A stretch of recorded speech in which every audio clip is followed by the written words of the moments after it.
Hello बच्चों, good morning all of you. Mathematics GK में मैं पवन सर आप सभी का एक बार फिर से स्वागत करता हूं।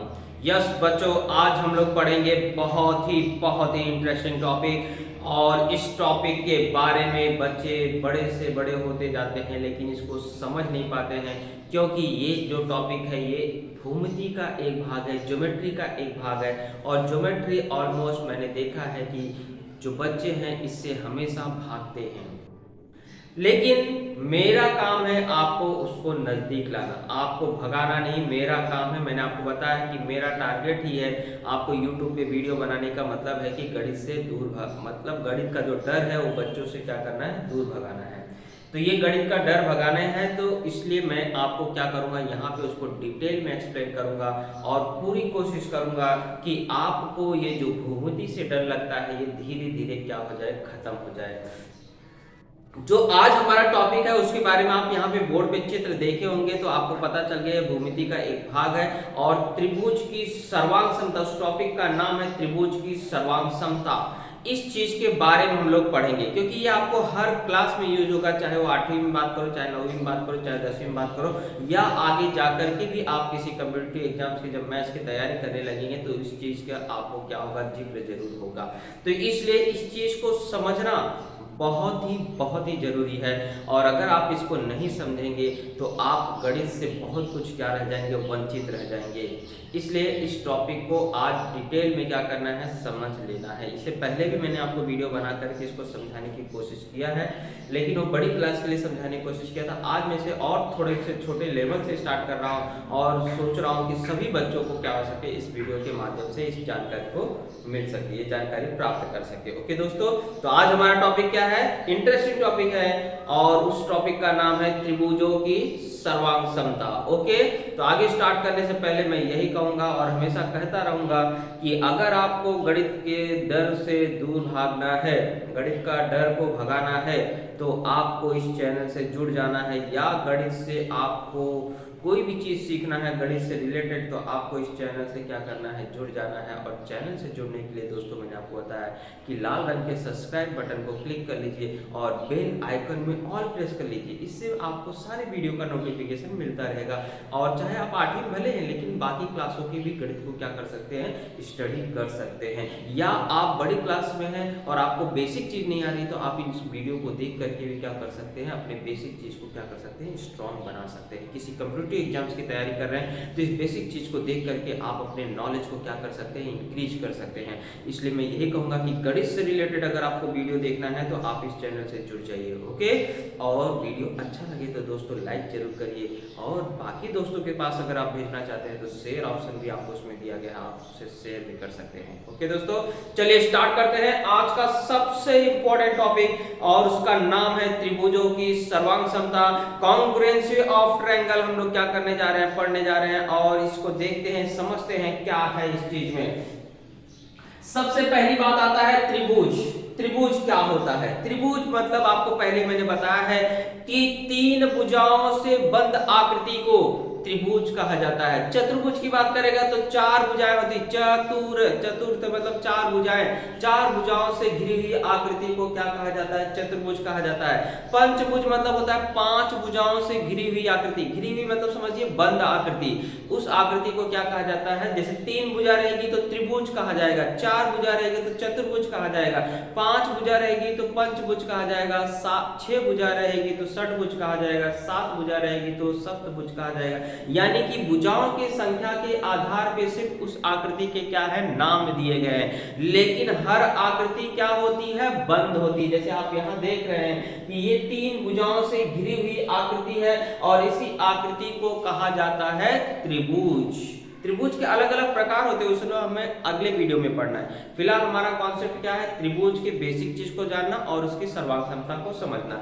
कितने प्रकार के त्रिभुज होते हैं, कैसे होते हैं, उनके नाम क्या है, उनकी क्या खासियत होती है और भी त्रिभुज की क्या खासियत होती है, और धीरे धीरे आपको सारे वीडियोस में मिलेंगे। लेकिन और मैंने बहुत सारे वीडियो बना भी दिए हैं, अगर आप उसको नहीं देखे तो वहां से देखकर त्रिभुज की सारी विशेषताओं के बारे में पढ़ सकते हैं। तो फिलहाल त्रिभुज मतलब 3 भुजाओं वाली बंद आकृति को क्या कहा जाता है, त्रिभुज कहा जाता है। त्रिभुज का नाम 6 प्रकार से लिखा जा सकता है। कैसे, तो नाम लिखने से पहले आपको पता होना चाहिए कि त्रिभुज के शीर्ष क्या होते हैं? त्रिभुज के 3 शीर्ष होते हैं। देखो त्रिभुज में 3 सिर है ना, एक सिर यहाँ पर है, एक सिर यहाँ पर है, एक सिर यहाँ पर है, 3 कोने हैं। इन्हें कहा जाता है त्रिभुज का शीर्ष बिंदु। क्या कहा जाता है? शीर्ष बिंदु, वर्टेक्स कहा जाता है इन्हें। ट्रायंगल का क्या कहा जाता है? इन्हें वर्टेक्स कहा जाता है, या हिंदी में बोले तो त्रिभुज का क्या कहा जाता है? शीर्ष बिंदु कहा जाता है। तो शीर्ष बिंदु ए, शीर्ष बिंदु बी, शीर्ष बिंदु सी, ये त्रिभुज के क्या हो गए? शीर्ष बिंदु हो गए। और इन्हीं शीर्ष बिंदुओं के आधार पे त्रिभुज को क्या कर सकते हैं? 6 प्रकार से नाम बोल सकते हैं इसका। त्रिभुज का नाम लिखने के लिए तीनों शीर्ष बिंदुओं का उपयोग किया जाता है, सिर्फ उसके क्रम को चेंज करके क्या करते हैं? अलग अलग प्रकार से उसको पढ़ सकते हैं। जैसे मेरा नाम अगर मुझे पढ़ना है तो मैं इसको ऐसा पढ़ सकता हूं ए बी सी, पर मैं किसी दूसरे के बच्चे को बोलूंगा तो जरूरी नहीं कि ए से बी की तरफ ही जाओ, हो सकता है वो पढ़ सकता है ए सी बी, ऐसे पढ़ सकता है ना। तो ए बी सी पढ़ सकता है या ए सी बी पढ़ सकता है, लेकिन मैंने तो ए से स्टार्ट किया था। हो सकता है कि कोई तीसरा आए वो ए से ना स्टार्ट करके यहां से स्टार्ट करे, तो क्या हो सकता है? सी बी ए या सी ए बी। इस प्रकार से भी त्रिभुज को क्या कर सकता है? वो पढ़ सकता है। किसी भी शीर्ष बिंदु से स्टार्ट कर सकता है। मैंने ए से स्टार्ट किया था, उसने सी से स्टार्ट किया।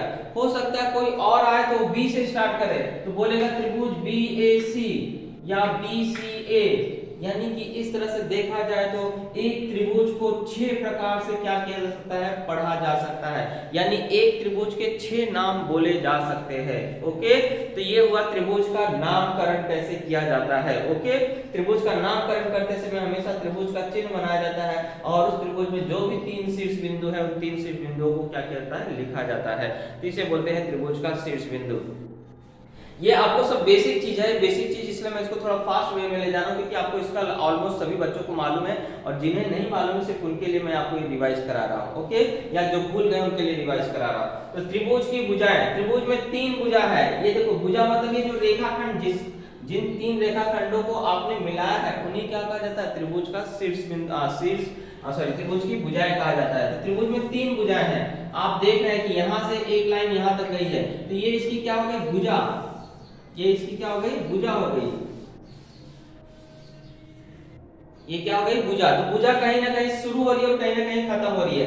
तो मैं अगर बोलूं ए से शुरू हो रही है, बी पे खत्म हो रही है, यानी भुजा का नाम क्या हो गया? A B. लेकिन दूसरा कोई ये भी बोल सकता है ना सर बी से स्टार्ट हुई ए पे, तो ये सभी पढ़ सकते हैं। भुजा बी ए पढ़ो या भुजा ए बी पढ़ो, लेकिन भुजा का नाम कितने अक्षर से पढ़ोगे? 2 अक्षर से। कहीं ना कहीं से शुरू हुआ होगा, कहीं ना कहीं पे खत्म हुआ होगा। उसी आधार पे भुजा का नाम 2 अक्षर से पढ़ा जाता है, भुजा ए बी या भुजा बी ए। एक भुजा हो गई। दूसरी भुजा यहाँ पे देखो दिखाई दे रही है, तो इस भुजा का नाम हो जाएगा भुजा बी सी या सी बी। दोनों तरीके से, बी से स्टार्ट कर सकते हो, सी पे खत्म हो सकता है, या सी से स्टार्ट करके बी पे खत्म हो सकता है। तो भुजा सी बी बोलो या बी सी। और तीसरी भुजा आपको दिखाई दे रही होगी ए सी, तो ए सी या सी ए। तो इस तरह से एक त्रिभुज में 3 भुजाएं होती हैं, और इसका नाम हम आगे पीछे कहीं से भी स्टार्ट कर सकते हैं। त्रिभुज के कोण, त्रिभुज में 3 कोण होते हैं। कोण मतलब ये जब 2 भुजाएं एक दूसरे को जहां पे काटेंगी वहां पे क्या होता है? एक कोण बन जाता है। तो ऐसे 3 कोण बन रहे हैं। एक कोण यहां बन रहा है, एक कोण यहां बन रहा है, एक कोण यहां बन रहा है। तो त्रिभुज में 3 कोण हैं, और ये 3 कोण का नाम हम अलग अलग तरीके से कैसे लिख सकते हैं? अगर एक अक्षर से लिखना चाहे तो कोण ए बोल सकते हैं, लेकिन अगर 3 अक्षर से बोलना हो तो मैं वही बी ए सी, यानी कि 3 अक्षर से नाम लिखते समय एक चीज का ध्यान रखना है, जिस पे कोण बन रहा है उस बिंदु को बीच में लाना रहता है। तो मैं अगर मुझे कोण ए के बारे में लिखना है तो ए बीच में लाना है, यानी मैं पढ़ सकता हूं सी ए बी, है ना? सी ए बी। यहां से ये लाइन यहां गई, यहां से यहां गई, तो ए पे कोण बना। या मैं बोल सकता हूं बी ए सी। इस तरह से कोण का नाम, एक ही कोण को हम लोग 3 तरीके से क्या कर सकते हैं? लिख सकते हैं। दूसरा बोला है कोण बी। अगर कोण बी पढ़ना है तो एक अक्षर से सिर्फ मैं लिख दूंगा कोण बी, लेकिन अगर 3 अक्षर से पढ़ना रहेगा तो ए बी सी, क्योंकि मैंने आपको बताया जिस कोण का नाम पढ़ना रहेगा उस बिंदु को कहां लाना पड़ेगा? तीनों के मध्य में। तो ए बी सी या सी बी ए, इस तरह से कोण का नाम पढ़ा जा सकता है। और लास्ट में अगर सी पढ़ना है तो एक अक्षर से कोण सी बोलेंगे, और 3 अक्षर से बोलेंगे ए सी बी या बी सी ए। इस तरह से हम लोग क्या कर सकते हैं? उसका नामकरण कर सकते हैं। ओके, आगे अगर हम वो बात करते हैं मेन टॉपिक पे आते हैं तो सर्वांगसम। सर्वांगसम मतलब होता है वे आकृति जो आपस में क्या हो, एकदम हूबहू हो, एकदम समान हो, यानी कि उनकी आकार भी समान हो, उनका साइज भी क्या हो, वे आपको समान हो। आकार यानी कि दिखने में उनका रूप भी क्या हो, समान हो, और आकार में क्या हो, समान हो। तो ऐसी आकृतियों को कहा जाता है सर्वांगसम। एक चीज होता है समरूप और एक होता है सर्वांगसम। समरूप मतलब सिर्फ रूप समान होता है लेकिन आकार समान नहीं होता, तो उन्हें कहा जाता है समरूप। लेकिन जिनका आकार भी समान हो और रूप भी समान हो, जिन आकृतियों के आकार और रूप दोनों समान होते हैं, उन्हें कहा जाता है सर्वांगसम आकृतियां।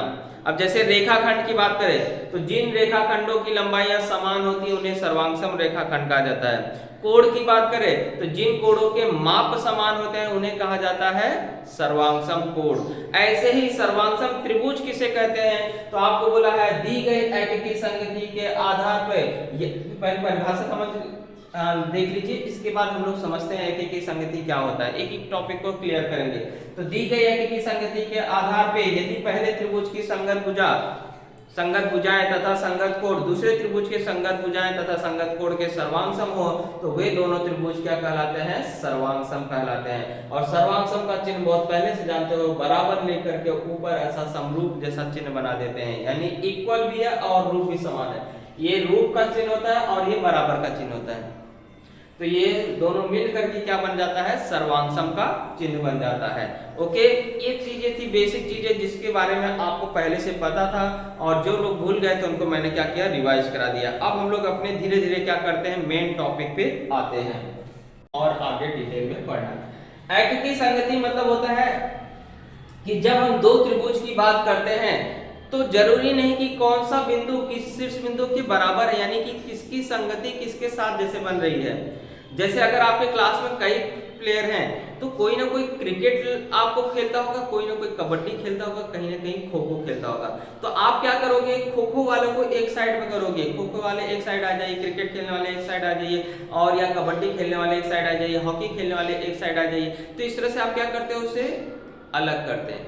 तो वैसे ही यहाँ पे आपको त्रिभुज, अगर मैंने दो त्रिभुज बना दिया है और अगर मुझे इनकी सर्वांगसमता के बारे में अध्ययन करना है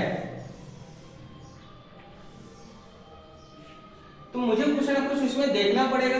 जैसे कि आपको ये जो त्रिभुज है आपको 6 नाम से लिखे जाते हैं, और ये 6 नाम में से जरूरी नहीं कि 6 के 6 किसी भी नाम से किसी भी तरीके से नाम लिख दो तो वे दोनों आपस में सर्वांगसम हो जाए, ऐसा नहीं है। मान लीजिए अगर मैं आपको समझाता हूं, अगर कोण ए आपको मैंने यहां लिख दिया है 60 अंश, कोण बी मैंने लिख दिया है 50 अंश, और मैंने इसको लिख दिया है 70 अंश, और मैंने यहाँ पे P का मान लिख दिया है 60 अंश, कोण Q का लिख दिया है 70 अंश, और कोण R का लिख दिया है 50 अंश। तो आप देख रहे हैं कोण का जो मैचिंग है, ये कोण A, कोण कब सर्वांगसम कहलाता है, जब उनके माप क्या होते हैं, समान होते हैं। तो मैं देख रहा हूं कि A का माप भी 60 है और P का माप भी क्या है, 60 है। तो मैंने पता कर लिया कि यहाँ पे जो है A का संगत किसके साथ बैठ रहा है, P के साथ बैठ रहा है ना। A का संगत किसके साथ बैठ रहा है, दूसरे त्रिभुज के P के साथ बैठ रहा है। तो ये जो चिन्ह है ये एकाकी संगति का चिन्ह होता है, यानी यहाँ ये पता चल रहा है कि ये त्रिभुज का कौन सा शीर्ष बिंदु का संगत किसके साथ बैठ रहा है। ओके, ऐसे अगर मैं बोलूं कोण B का, जो B का संगत है, कोण B का जो माप है वो 50 अंश है, तो इस त्रिभुज में 50 अंश किस पे बन रहा है, R के। तो मैं बोल सकता हूँ B सर्वांगसम है R के, है ना, दोनों के माप क्या है, समान है। तो इसका मतलब ये दोनों आपस में क्या हुए, सर्वांगसम। अगर ये दोनों सर्वांगसम है इसका मतलब B का संगत किसके साथ बैठ रहा है, R के साथ। और C का संगत यहाँ पे आप देखें 70 अंश है, तो वहां पे 70 अंश Q पे बन रहा है, यानी कि C का संगत किसके साथ है, Q के साथ। तो इस तरह से संगति बनती है। ऐसा नहीं कि आपको ये दोनों त्रिभुज अगर मैं बोलूं सर्वांगसम है तो आप किसी भी संगति से A का संगत Q के साथ लिख दो, C का संगत P के साथ लिख दो, B का संगत R के साथ लिख दो, ऐसा कोई भी संगति नहीं चलता है।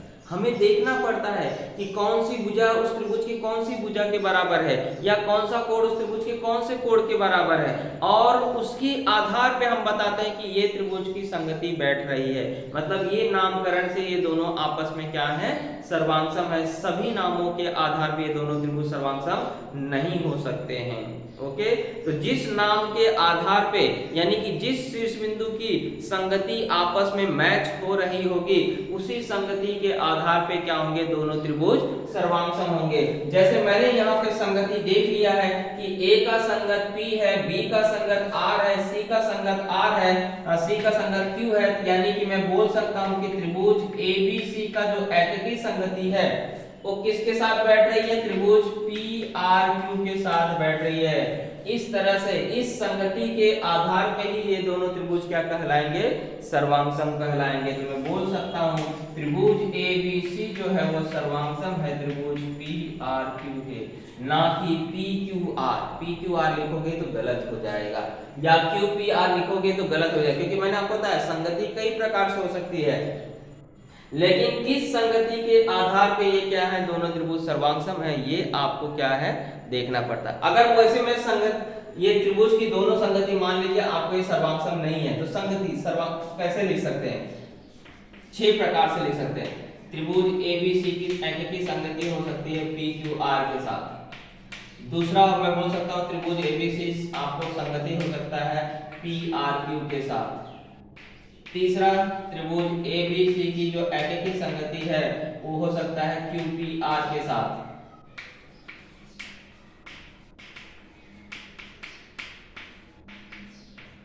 ये भी संगत हो सकता है। या त्रिभुज ABC आपको मैंने बताया कि एककी संगति हो सकता है, यहाँ त्रिभुज का एककी, यहाँ त्रिभुज लिखते जा रहा हूँ। ओके, ABC की एककी संगति हो सकता है RPQ भी हो सकता है, या ABC की एककी संगति किसके साथ बैठ सकती है, RQP के साथ भी बैठ सकती है। ये 6 संगति पॉसिबल है किसी दो त्रिभुज के लिए। नाम मैंने यहाँ दोनों ABC और PQR लिया है, तो बाकी के लिए अलग नाम हो सकता है, लेकिन अगर किसी दो त्रिभुज की अगर आप आपस में बात करते हैं तो यही 6 संगति पॉसिबल है। इन्हीं 6 संगति में से कोई एक संगति बैठेगी जो आपको क्या होगा, त्रिभुज सर्वांगसम होगा। तो मैंने यहाँ देखा कि मेरे जो ये दोनों त्रिभुज हैं ये इस संगति से सर्वांगसम है, तो इसमें अगर मैं मैच करूं तो यहाँ देखिए ये संगति मैच हो रही है। तो 6 में से 6 संगति नहीं बैठ रही है, ये 6 संगति पॉसिबल है। इन 6 संगति में से ही त्रिभुज क्या होगा, सर्वांगसम होगा। लेकिन मेरे पास यहाँ जो आपको जानकारी दिया है, इस जानकारी के आधार पे मैं देखूं तो मेरा त्रिभुज ABC का जो संगत है वो किसके साथ बैठ रहा है, PRQ के साथ बैठ रहा है। यानी इस संगति के आधार पे ये दोनों त्रिभुज क्या कहलाएंगे, सर्वांगसम कहलाएंगे। जबकि है कितनी संगति, 6, लेकिन 6 की 6 संगति इसमें नहीं बैठ रही है। इसमें से कोई एक ही संगति क्या होगी, बैठेगी, और उन्हीं संगति में से कौन सी संगति आपको सही है ये पहचानना पड़ता है। ओके, इसी को बोलते हैं दी गई एककी संगति के आधार पे, यानी कि आपको कोई एक संगति होगी उन 6 में से जिसके आधार पे ये दोनों त्रिभुज की संगत भुजाएं या संगत कोण आपस में क्या होंगे, सर्वांगसम होंगे। तो वे दोनों त्रिभुज क्या कहलाते हैं, सर्वांगसम कहलाते हैं। तो संगति मतलब आपने पहचानना सीख गया होंगे कि जो दो त्रिभुज आपको बने रहेंगे उसके घटकों को देखिए कौन किस घटक के बराबर है और उसके आधार पर संगत बिठाइए। भुजा की जानकारी दिया है तो भुजा के आधार पर संगत बिठाइए, कोण की जानकारी दिया है तो कोण के आधार पर संगत बिठाइए कि कौन सा कोण किसके बराबर है या कौन सी भुजा किसके बराबर है। तो उनके तीनों शीर्ष बिंदुओं की संगत किसके साथ बैठ रही है वो संगति पहचानिए और उसके आधार पर बताइए कि दोनों त्रिभुज किस संगत के आधार पर सर्वांगसम हैं। ओके, मेरे ख्याल से संगति समझ में आ गया होगा। तो अब हम लोग चलते हैं सर्वांगसमता की कसौटी।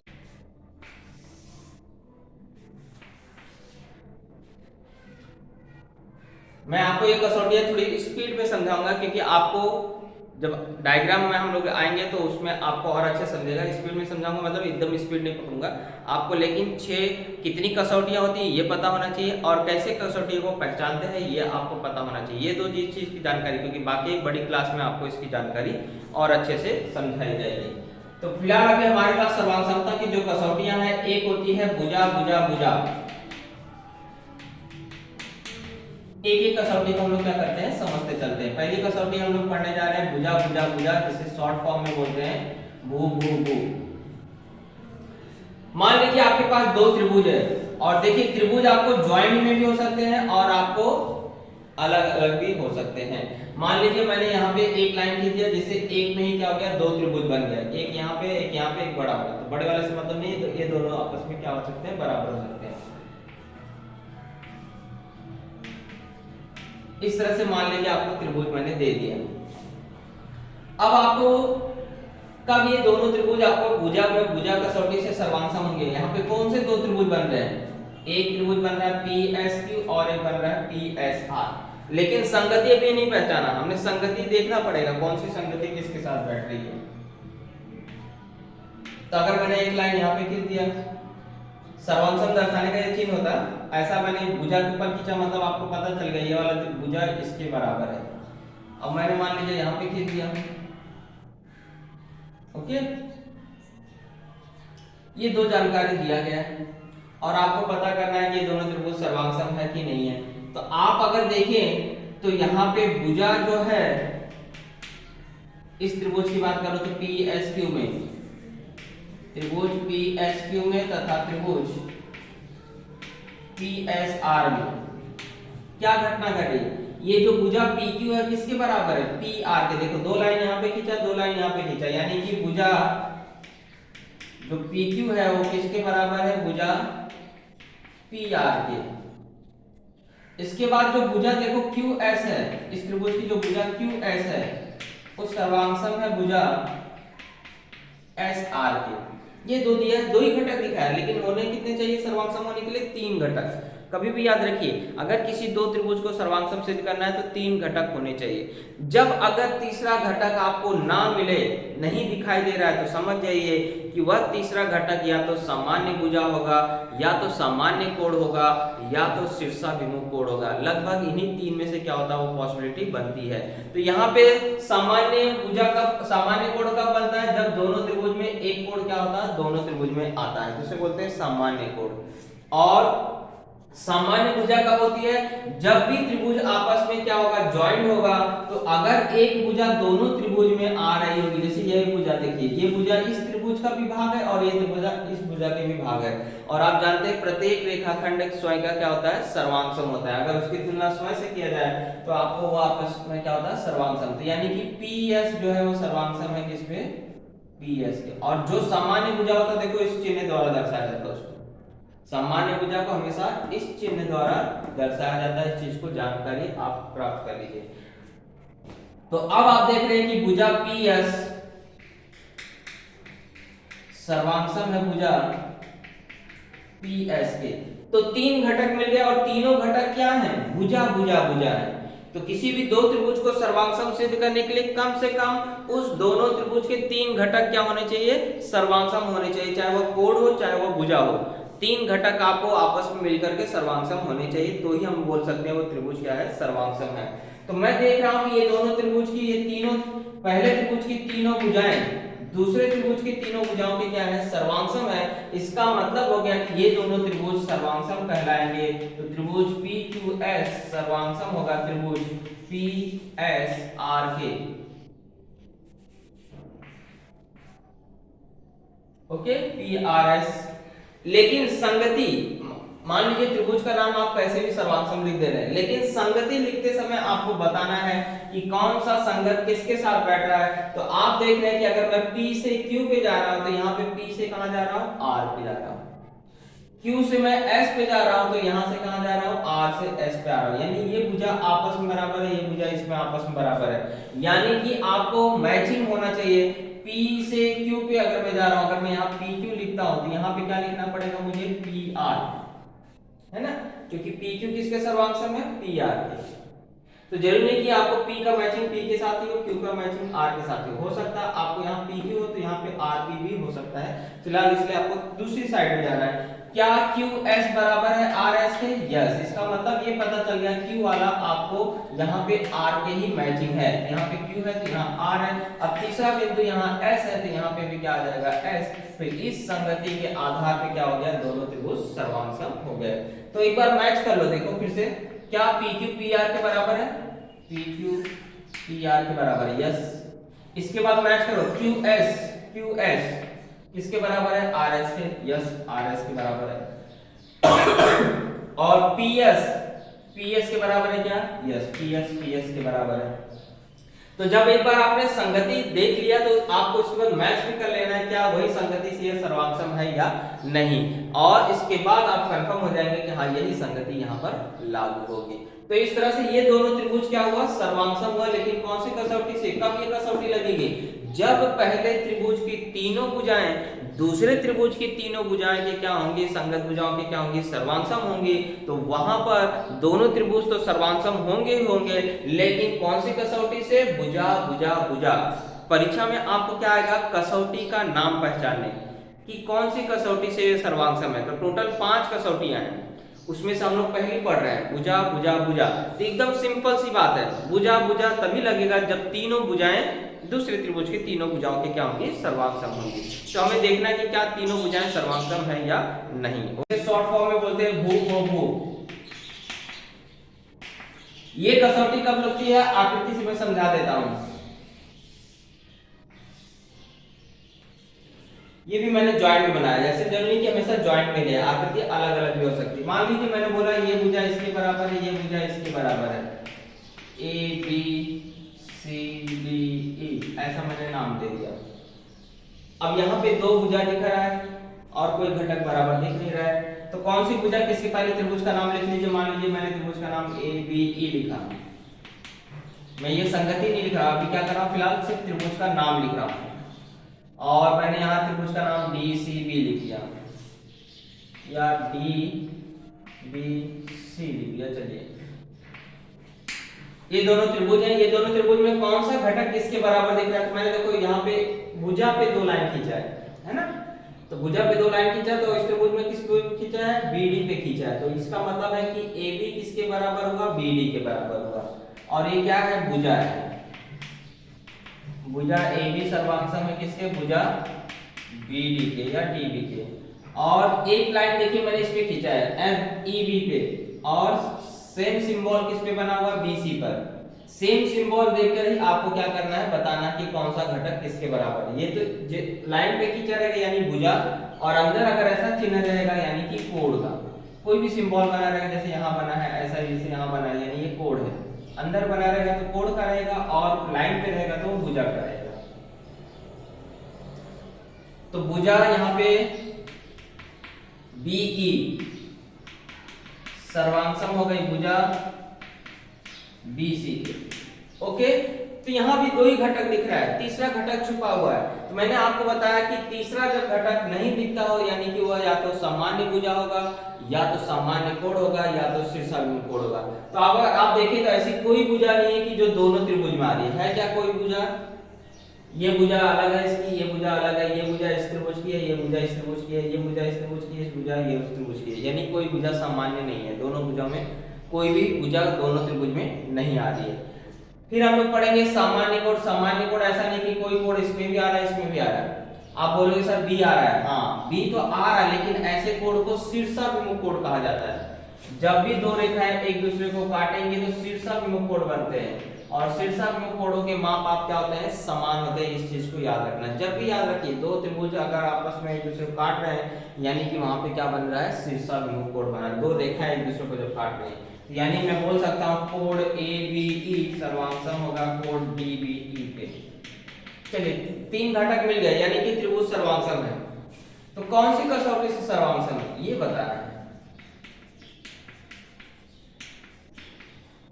तो कौन सी कसौटी लग रही है? देखो, 2 भुजाओं के बीच का कोण एक सर्वांगसम है। 2 भुजाएं हैं यानी कि भुजा भुजा तो आ गया, लेकिन कोण बीच का है तो भू को भू, भुजा कोण भुजा लगेगा। तो भुजा कोण भुजा कब लगता है? जब पहले त्रिभुज की 2 भुजा और उस भुजाओं में समावेश कोण यानी कि दोनों भुजाओं से जो कोण बनेगा, अगर दोनों भुजाएं जो सर्वांगसम है उन्हीं के द्वारा जो कोण बन रहा है, जैसे ये भुजा है AB और ये भुजा है AB, तो इन्हीं के द्वारा ये जो कोण बन रहा है वही क्या है? सर्वांगसम है, यानी इन भुजाओं के अंदर ये कोण आ रहा है। तो इसलिए कसौटी कोण कहाँ आ जाएगा? बीच में। तो कसौटी क्या हो जाएगी? भुजा कोण भुजा। ना। अगर आप नाम लिखने जाओ तो ये क्या है, भुजा है, ये क्या है, कोड है, ये क्या है, भुजा है। यहाँ से जाओगे तो भी क्या है, ये क्या है, भुजा है, फिर क्या है, कोड, फिर क्या है, भुजा है। तो इसलिए कसौटी कौन सी बैठ रही है, भू को भू, यानी कि दोनों भुजाओं के बीच का जब कोड क्या होगा, सर्वांगसम होगा, तो वहां उस कसौटी का नाम क्या लगेगा, भुजा कोड भुजा। चलिए ये दोनों त्रिभुज तो आपको सर्वांगसम हो गया भू को भू कसौटी से। तीनों भुजाएं नहीं थी इसलिए भू भू भू तो लग नहीं सकता है। एक कोड है यानी कि भुजा भुजा कोड। तो भुजा भुजा कोड कोई कसौटी नहीं होती है। आपको कसौटी है, बीच में कोड आ रहा है इसलिए भू को भू, ऐसा नाम एक क्रम से पढ़ते हैं, चाहे दाएं से क्लॉकवाइज जाओ चाहे एंटी क्लॉकवाइज जाओ, लेकिन नाम क्रम से जाने का। अगर मैं यहाँ से स्टार्ट करता हूँ तो भुजा पहले आ रहा है, फिर कोड आ रहा है, फिर भुजा आ रही है, या यहाँ से स्टार्ट करता हूँ तो भुजा आ रहा है, कोड आ रहा है, फिर भुजा आ रहा है, यानी भू को भू कसौटी से ये क्या हुआ, सर्वांगसम हुआ। अब संगति देखिए कैसे पहचानोगे। तो मैं यहाँ देख रहा हूँ कि ए बी जो है वह सर्वांगसम है किसके, डी ई के, डी बी के। देखो दो लाइन यहाँ दो लाइन यहाँ, मैं अगर मैं यहाँ डी बी लिख देता हूँ, ओके। अब मैं देख रहा हूँ इसके बाद बी ई बी सी के सर्वांगसम है, तो यहाँ पे सी लिख दूंगा। तो अब मैचिंग देखो, ए बी किसके सर्वांगसम है, डी बी के, यस है। इसके बाद बी ई सर्वांगसम डी सी के, यस है। और कोड बी मैचिंग है कोड बी के, यानी कि यही संगति से क्या हो जाएंगे, दोनों त्रिभुज सर्वांगसम। त्रिभुज का नाम भले कैसे भी लिखा हो लेकिन आपको संगति यही बैठेगी, ओके। तो इस तरह से इस संगति क्या को भू को,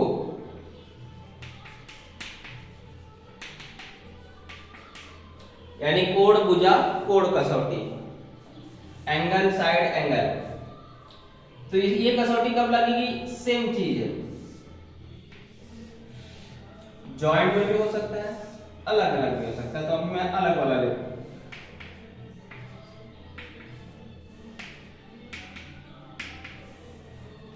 अब मैं लिखूंगा सिर्फ सिंबल आपको बना दूंगा तो आपको पहचान जाइए। जैसे मैंने एक सिंबल यहां बना दिया, ऐसे सिंबल मैंने यहां आर में बना दिया, ओके। अब एक सिंबल मैंने यहां बना दिया, ऐसे एक सिंबल मैंने यहां बना दिया, अंदर बना रहा हूं, अंदर बना रहा हूं मतलब ये क्या है, कोड का है, ओके। अब मैंने एक लाइन यहां खींचा, एक लाइन यहां खींचा,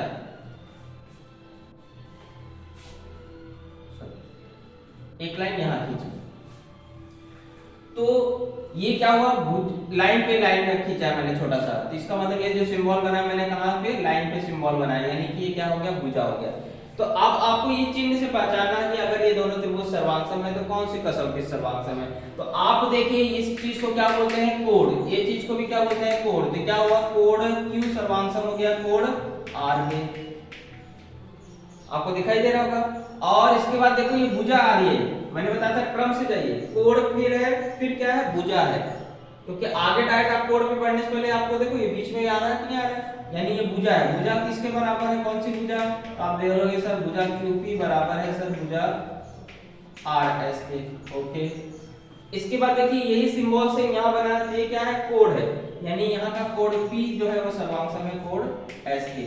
तो क्या हो रहा है, ये कोड है, ये भुजा है, ये कोड है, यानी को कसौटी से क्या होगा, सर्वांगसम हुआ। तो नाम देखो यहां से पढ़ोगे तो ये क्या है, कोड है, ये क्या है, भुजा है, ये क्या है, कोड।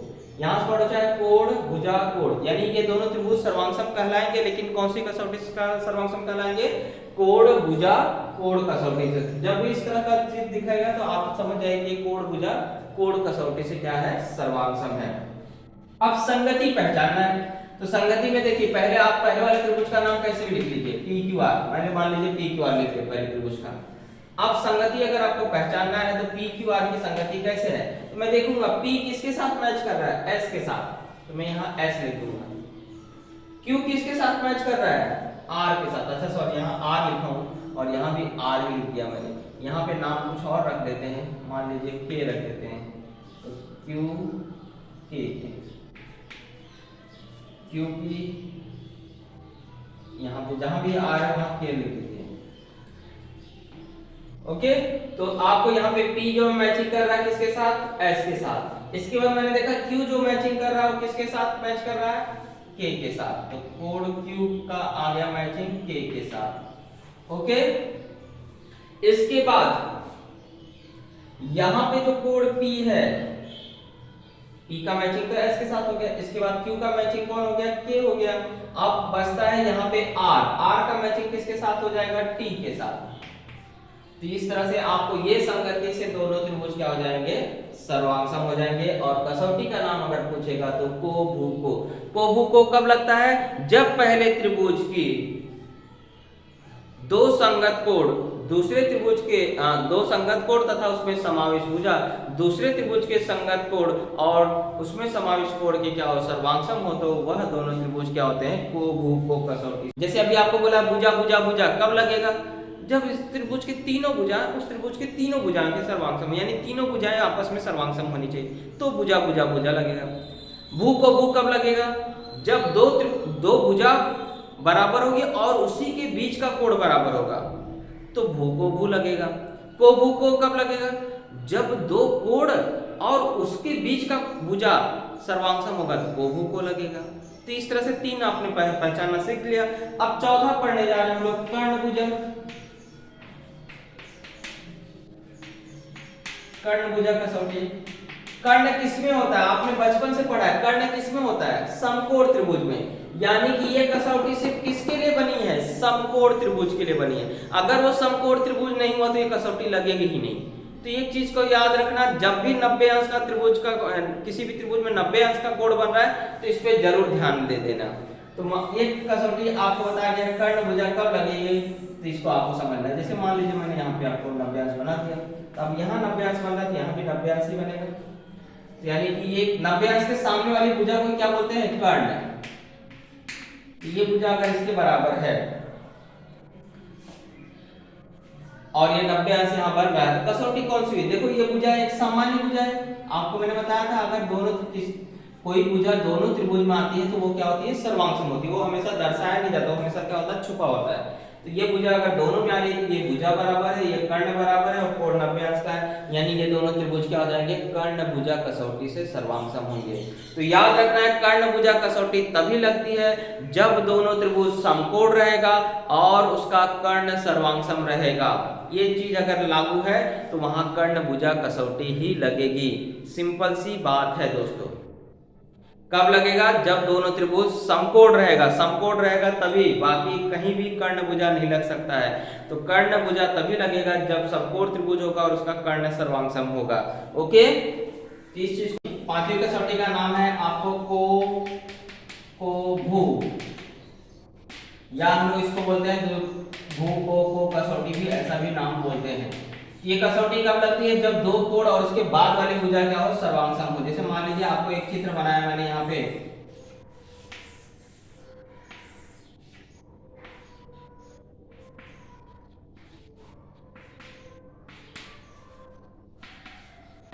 PQR और यहाँ पे ABC, इस तरह से मैंने नाम किया। अब देखिए यहाँ पे आपको ये दोनों त्रिभुज सर्वांगसम होगा, लेकिन अगर आप देखें तो यहाँ पे दो कोण है और इसकी बाद वाली भुजा क्या है, सर्वांगसम है।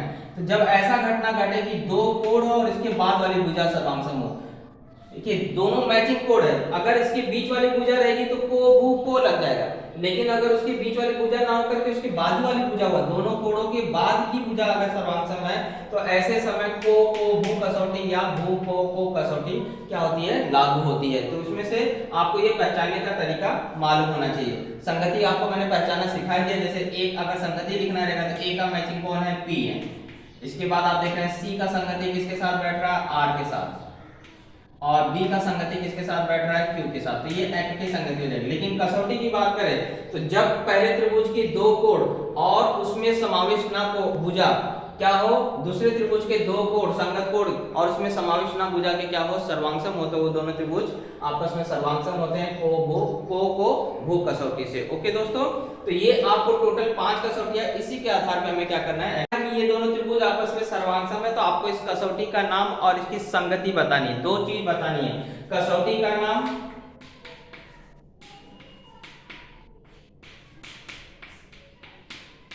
और दूसरा आपको पहचानना है संगति, एक की संगति।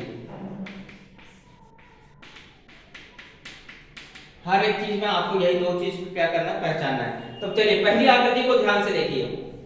कसौटी का आपको मैं यहाँ नाम लिख दे रहा हूँ, कसौटी आपको क्या करना है, पहचानना है। तो मैं अगर यहाँ से देखूं तो मुझे यहाँ पे फिलहाल ये जो चिन्ह बनाया है ये किसके ऊपर बनाया है, लाइन के ऊपर, लाइन के ऊपर, यानी कि ये क्या है, भुजा है। ये क्या हो गई, भुजा हो गई।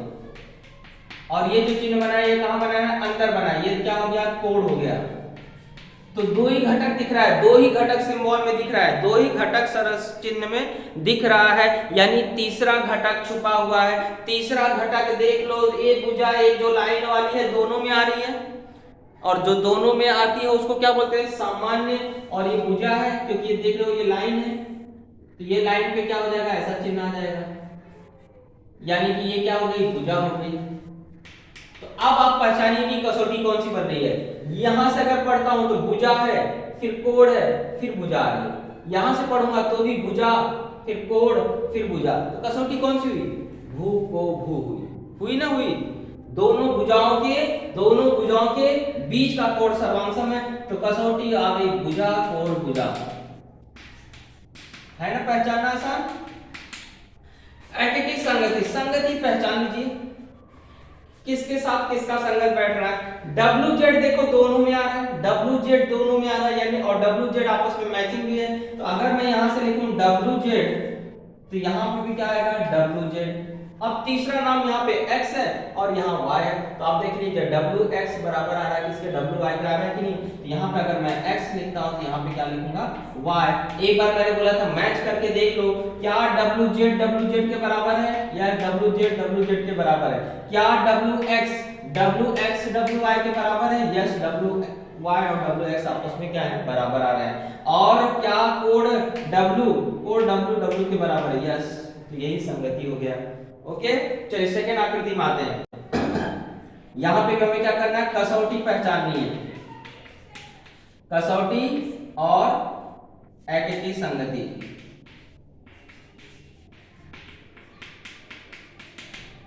चलिए फटाफट पहचानिए, पहले ध्यान दे दीजिए, ये जो है चिन्ह, ये कोड 90 अंश का चिन्ह है। देखो 90 अंश का कोड बन रहा है, और मैंने आपको बताया था कि अगर कोड 90 अंश का आ गया तो इस कसौटी पे जरूर ध्यान दे दीजिए, कर्ण भुजा पे।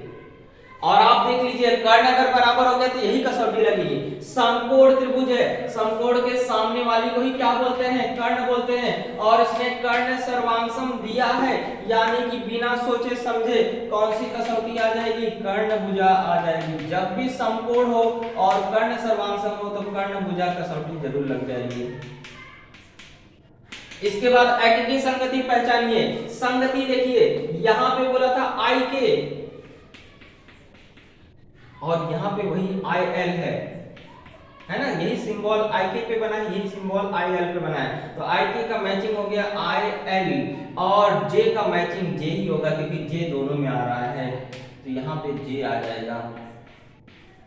या ऐसा भी बोल सकते हैं आई जे के, तो यहाँ पे आई जे एल, ऐसा भी संगति आपस में क्या कर सकते हैं, पहचान सकते हैं। चलिए लास्ट वाला आप देख रहे हैं, लास्ट वाले में अगर आप देखें तो ये भुजा इसके बराबर है और ये भुजा इसके बराबर है, और ये जो भुजा है दोनों में आ रही है। ये भुजा क्या हो रही है, दोनों में आ रही है, सामान्य भुजा है, यानी कि तीनों भुजा आ गई, तीनों भुजा आ गई, यानी कसौटी कौन सी लग गई, कसौटी जिंदगी की कसौटी कौन सी हो गई, कसौटी कौन सी हो गई भाई, कसौटी जल्दी पहचानिए। आपको तीनों भुजाएं बराबर हैं, तो भुजा भुजा भुजा सर मैं बिना सोचे बता दूंगा, भुजा भुजा भुजा तीनों ही भुजाएं हैं, कहीं कोण का जिक्र ही नहीं है, तो भुजा ही भुजा आएगा। और संगति पहचान लीजिए, एकीकृत संगति। तो संगत में आप देख रहे हैं तीनों भुजाएं हैं, तो यहाँ पे एच ई जी लेते हैं, एच ई जी लेते हैं। अब मैचिंग देख लीजिए, ई जी एच ई जी, तो यहाँ पे एच ई का मैचिंग जो है, यहाँ पे अगर हम देखें तो यहाँ पे आपको F पहले आ जाएगा, फिर F, फिर G, फिर E। अब देखिए मैचिंग हो रहा है क्या, एच ई और यहाँ पे जी एफ, यस मैचिंग हो रहा है, एच ई और जी एफ मैचिंग हो रहा है। इसके बाद ई जी जी ई, बात एक ही है, मैचिंग हो रहा है, भुजा वही आ रही है। और इसके बाद हम बोल सकते हैं कि HG जो है यहाँ पे FE के क्या है बराबर है। तो ये संगति हमारी क्या है सही है, इसलिए मैंने बताया था मैचिंग आप जरूर करके रखिए। ओके, चलिए देखते हैं आखिरी दो क्वेश्चन कैसे हल करेंगे। सबसे पहले आप देखिए इसमें कसौटी आपको पहचानना है। इसमें क्या पहचानना है आपको? कसौटी और संगति, दोनों हर सवाल में यही काम करना था आपको, एडिटिव की संगति पहचानना और कसौटी। तो पहले अगर हम कसौटी की बात देखो तो ये क्या है आपका कोण है, अंदर चिन्ह बना यानी कि कोण का है, लाइन पे चिन्ह यानी कि ये क्या है भुजा है, और ये क्या है अंदर बना यानी ये क्या है कोण है। तो कसौटी क्या हो गई? को भू को या को भू को, कहीं से भी पढ़ी तो कसौटी का नाम क्या आएगा? कोण भुजा कोण। और लास्ट अगर आप देखें तो यहाँ पे संगति अगर पहचाना है तो S का संगत देखो किसके साथ हो रहा है? ऐसा बिंदु इस पे बना है O पे, तो यानी S O के साथ संगति कर रहा है।